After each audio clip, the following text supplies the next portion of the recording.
welcome back to my channel. Today I wanted to talk to you about why we do memory work, and I wanted to talk to you about recitation and what that means. Recitation is the action of basically repeating something aloud from memory.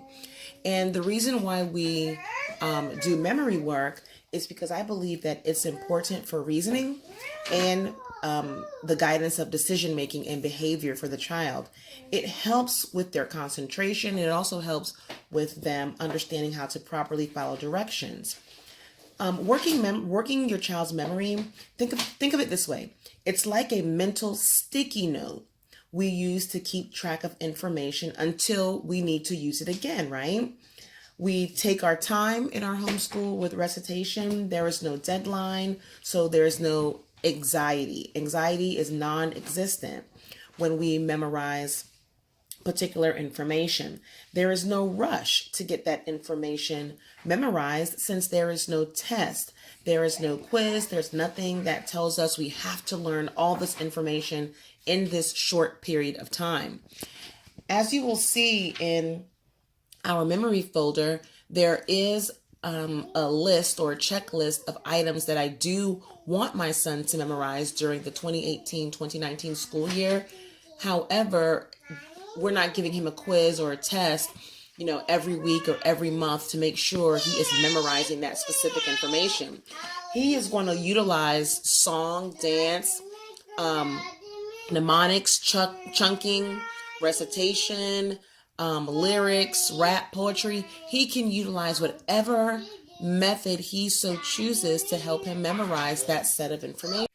This is the information that he is required to learn during the school year. How did we decide what information we wanted him to memorize? Well, both my husband and I sat down and we said, there are some non-negotiables. He will remember affirmations. He will have some passage and poetry. He will remember scripture. It's important for him to remember family and personal information like phone numbers, addresses, and emergency contact information. It's important for him to know the books of the Bible, both Old and New Testament. It's important for him to know his math facts, right? And then we said, what are some things within our homeschool that we're not really going to focus on because they may not specifically align to our homeschool foundation, which encompasses our values, our mission, our vision, goals, and so forth. However, we wanted to make sure he had some type of memory bank of that information because it will be weaved in or intertwined within various subjects, but it just won't be a standalone topic where we will spend weeks or months on focusing. We said the United States. So we want to make sure at the end of the school year that he knows the U.S. states to include their capitals. We want him to know how to map the United States and label it and draw it from memory. We want him to know the presidents in the order in which they were elected. We want him to know the continents and the oceans, although he knew that information from way back when, first grade. However, I wanted to make sure he really did know that and he could point them out on a globe, on a map, or some type of printout. We wanted to make sure he knows all the 8 parts of speech to include how to properly classify sentences. We wanted to make sure that he knew the months of the year, which he knew, but he did not know where the seasons fell. And I realized that, and we said, hey, that's important to know. We wanted him to understand the concept of a leap year, how many weeks and days are within the year, and also help him understand why the time changes and quick ways to memorize that type of stuff. So that's how we came up with what we wanted him to memorize. If anything else pops up, we kept an additional 2 blank lines down here and we can add information as we go. So basically, he's going to learn these things independently with reviews that I'll provide to him during morning time. So during our morning time, I do take 5 minutes and I'll go ahead and quiz him or ask him to recite certain things that he's learning. So here are all the things that he's going to be doing independently, and he has to learn by memory. I split the folder into various categories. We have a daily category, which means anything behind this tab, he has to review it on a daily basis. So right now, at the time of this video, he is learning the books of the Bible. He is currently on Job. He is refreshing his memory on what months fall under what seasons.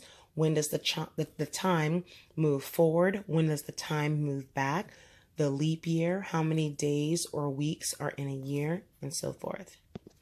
He is also required to learn and memorize his daily affirmations. So we came up with 20 affirmations, me and my spouse, and we said, you know what? We think these things are really important for him to learn and memorize. So he's going to do that.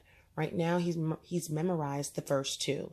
So he will memorize these by the end of December 2019. He has over a year to memorize these, so it should take absolutely no, it shouldn't be frustrating at all for him.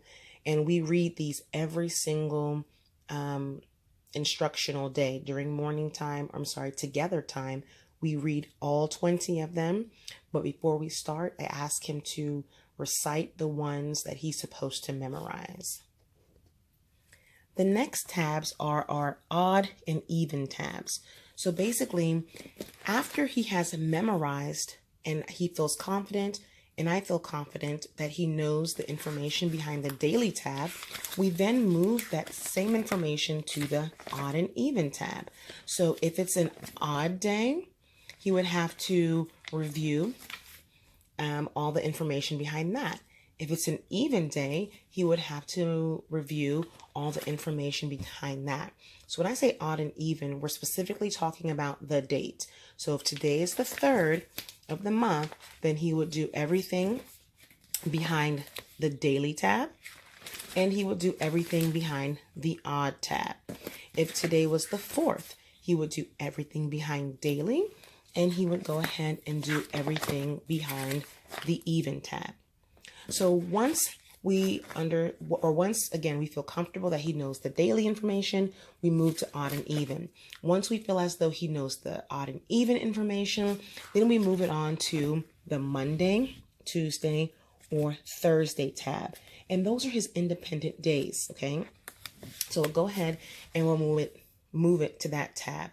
And that way he's learning the information or reviewing the information once a week. So that's how we move through our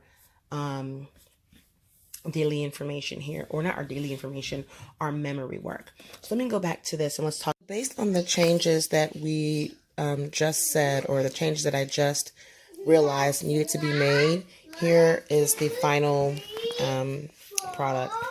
I just went ahead and redid it and plopped it right back in this folder. When it comes to memory work, there are two types of memories. There's auditory memory and visual spatial memory. Auditory memory records what you're hearing, right? So our son recites his memory work aloud and also repeats it after I say it. Visual spatial memory captures what you're seeing. So by him seeing the same information over and over and over again, it causes that information to stick to his memory like a sticky note or a picture. Let me give you some more examples. Kids rely on both incoming information and information stored in their working memory bank to do an activity, right? So if you have a weak memory bank, or you have a weak working memory, it's hard to juggle both. This can make it really challenging for the kid to follow multi-step directions. For example, if your child may not... I'm sorry about that.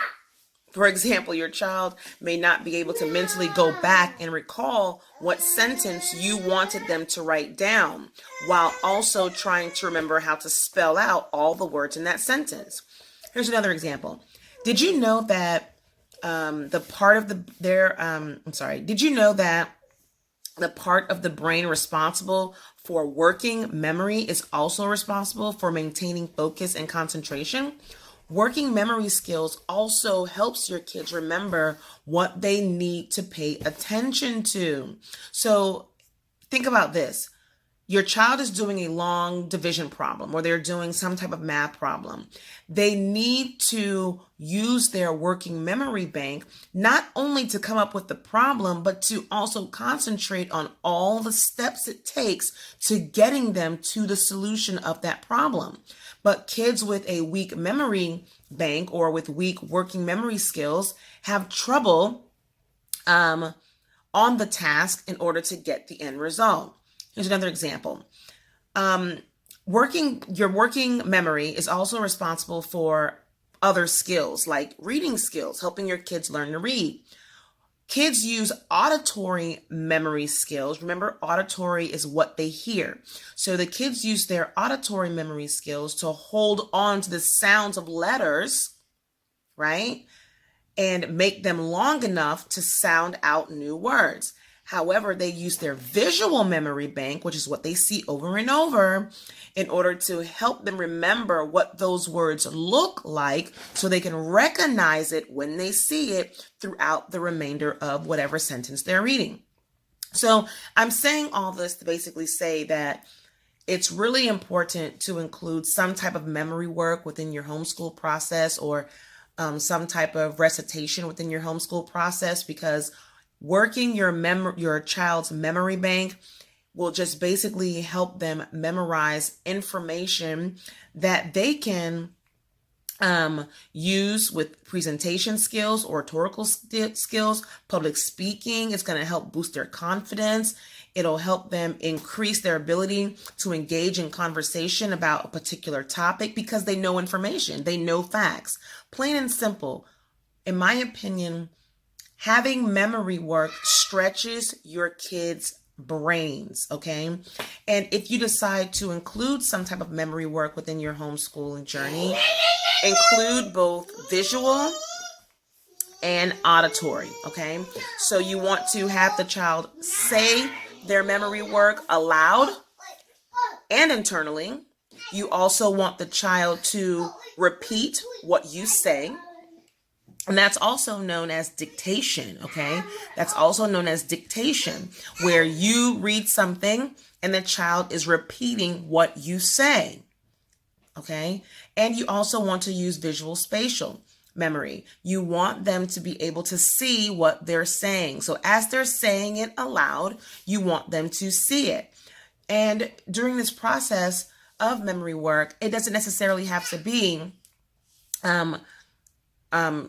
recitation where they're just regurgitating what they're seeing, regurgitating what they're hearing. You can be as creative as you want. You can create interactive games to help them memorize. You can use song and dance and poetry and rap, lyrics, music, gestures, body movements, chunking, mnemonics. You can use so many different methods to help your kids memorize any type of information that you like. And again, it just allows them to recall information that's within their memory bank. So go ahead, help your kids stretch their brain. And if you think it's a benefit, include some memory work within your homeschooling journey. And you can do it as simple as math facts, as simple as memorizing a poem or scripture, memorizing a particular fact about something in history, or you can include various topics and subjects that you may not focus on within your homeschooling journey, but you think it's important for them to know. So you give them the responsibility and hold them accountable for learning that set of information on their own. Okay? So I hope this video was of benefit. I hope it was useful. I hope you found at least one thing that you can weave in to your homeschool. If you have any questions, don't forget to just ask below. I'll get back to you as soon as possible. Don't forget to subscribe, like, and share this video. And as always, guys, be blessed and make it a great day.